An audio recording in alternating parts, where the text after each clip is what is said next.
کتنے لڑکے ہیں؟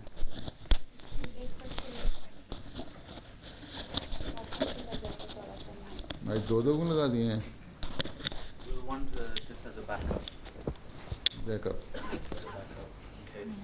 in case if both of them don't work then.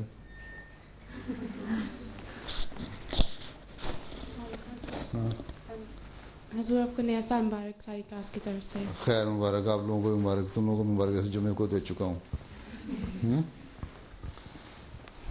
چلو تہمینہ صاحبہ تلاوت. السلام علیکم. أعوذ بالله من الشيطان الرجيم. بسم الله الرحمن الرحيم. والمؤمنون والمؤمنات بعضهم أولياء بعض يأمرون بالمعروف وينهون عن المنكر ويقيمون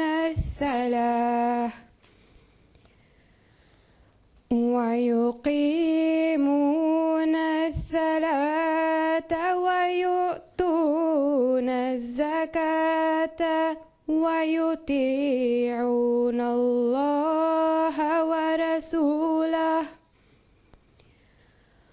أولئك سيرحمهم الله إن الله عزيز حكيم. وعد الله المؤمنين والمؤمنات جنات تجري من تحتها الأنهار خالدين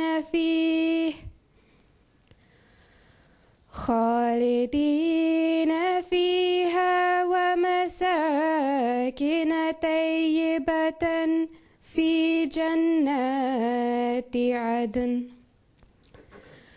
ورضوان من الله أكبر ذلك هو الفوز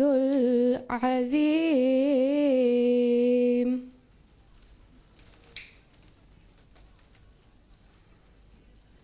اوکے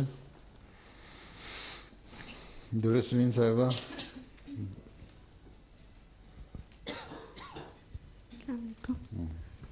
شروع کرتی ہوں اللہ کے نام کے ساتھ جو بے حد کرم کرنے والا اور بار بار رحم کرنے والا ہے. مومن مرد اور مومن عورتیں ایک دوسرے کے دوست ہیں.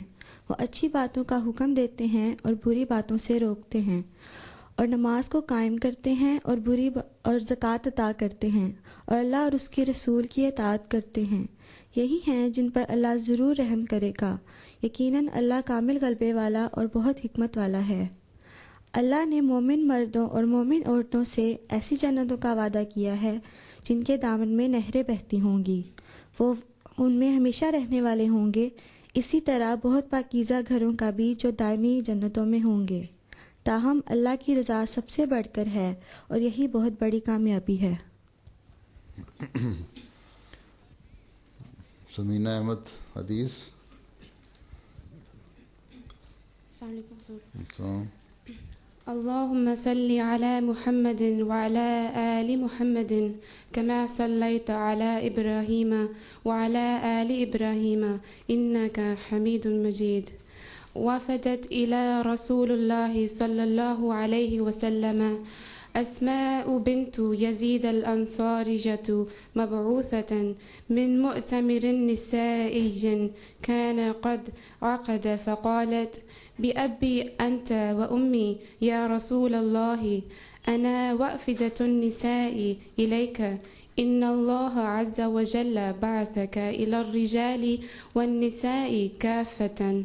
إن معشر النساء محظورات مقصورات قواعد بيوتكم وحاملات أولادكم، وإنكم معشر الرجال فضلتم علينا بالجمع والجماعات وشهود الجنائز والحج بعد الحج، وأفضل من ذلك الجهاد في سبيل الله عز وجل.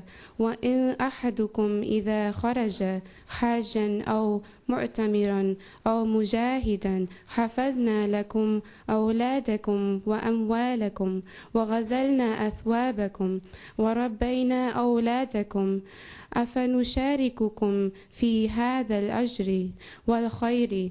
فالتفت النبي إلى أصحابه بوجهه كله ثم قال: هل سمعتم مسألة امرأة قد أحسن من مسألتها في أمر دينها؟ فقالوا: يا رسول الله، ما ظننا أن امرأة تهتدي إلى مثل هذا. فالتفت النبي إليها فقال: افهمي أيها المرأة واعلمي من خلفك من النساء أن حسن تبعل المرأة لزوجها يعدل ذلك كله. اچھا، بڑی لمبی حدیث لی ہے. ترجمہ کون ہے؟ ہندا احمد. السلام علیکم حضرت. السلام علیکم. ایک دفعہ اسما بن یزید انصاری آپ صلی اللہ علیہ وآلہ وسلم کی خدمت میں اور اسماء بنت یزید انصاری آپ صلی اللہ علیہ وآلہ وسلم کی خدمت میں عورتوں کی نمائندہ بن کر آئیں اور عرض کیا: حضور، میرے ماں باپ آپ صلی اللہ علیہ وآلہ وسلم پر فدا ہوں. میں عورتوں کی طرف سے حضور کی خدمت میں حاضر ہوئی ہوں. اللہ تعالیٰ نے آپ صلی اللہ علیہ وآلہ وسلم کو مردوں اور عورتوں سب کی طرف مبعوث فرمایا ہے. ہم عورتیں گھروں میں بند ہو کر رہ گئی ہیں اور مردوں کو یہ فضیلت اور موقع حاصل ہے کہ وہ نماز باجماعت، جمعہ اور دوسرے مواقع اجتماع میں شامل ہوتے ہیں، نماز جنازہ پڑھتے ہیں، حج کے بعد حج کرتے ہیں اور سب سے بڑھ کر اللہ تعالیٰ کی راہ میں جہاد کرتے ہیں. اور جب آپ میں سے کوئی حج، عمرہ یا جہاد کی غرض سے جاتا ہے تو ہم عورتیں آپ کی اولاد اور آپ کے اموال کی حفاظت کرتی ہیں، سوت کاٹ کر آپ کے کپڑے بنتی ہیں، آپ کے بچوں کی دیکھ بھال اور ان کی تعلیم و تربیت کی ذمہ داری بھی سنبھالے ہوئے ہیں. کیا مردوں کے ساتھ ہم ثواب میں برابر کے شریک ہو سکتی ہیں؟ جبکہ مرد اپنا فرض ادا کرتے ہیں اور ہم اپنی ذمہ داری نبھاتی ہیں. آپ حضور صلی اللہ علیہ وآلہ وسلم اسماء کی یہ باتیں سن کر صحابہ رضوان اللہ علیہم کی طرف مڑے اور انہیں مخاطب کر کے فرمایا کہ اس عورت سے زیادہ عمدگی کے ساتھ کوئی عورت اپنا مسئلہ اور کیس پیش کر سکتی ہے؟ صحابہ رضوان اللہ علیہم نے عرض کیا: حضور، ہمیں تو گمان بھی نہیں تھا کہ کوئی عورت اتنی عمدگی کے ساتھ اور اتنے اچھے پیرا میں اپنا مقدمہ پیش کر سکتی ہے. پھر آپ صلی اللہ علیہ وآلہ وسلم نے اسماء رضی اللہ عنہ کی طرف متوجہ ہوئے اور فرمایا: اے خاتون محترم، اچھی طرح سمجھ لو اور جن کی تم نمائندہ بن کر آئی ہو ان کو جا کر بتا دو کہ خاوند کے گھر کی عمدگی کے ساتھ دیکھ بھال کرنے والی اور اسے اچھی طرح سنبھالنے والی عورت کو وہی ثواب اور اجر ملے گا جو اس کے خاوند کو اپنی ذمہ داریاں ادا کرنے پر ملتا ہے. اچھا، چلو تسلی ہو گئی. لیکن یہاں تو مردوں سے زیادہ مسجد میں نماز پڑھنے آئی ہوتی ہیں، ہر کام میں ایکٹیو ہوتی ہیں، لیکن بہرحال بعض علاقوں میں بعض طبقوں میں نہیں ہوتا.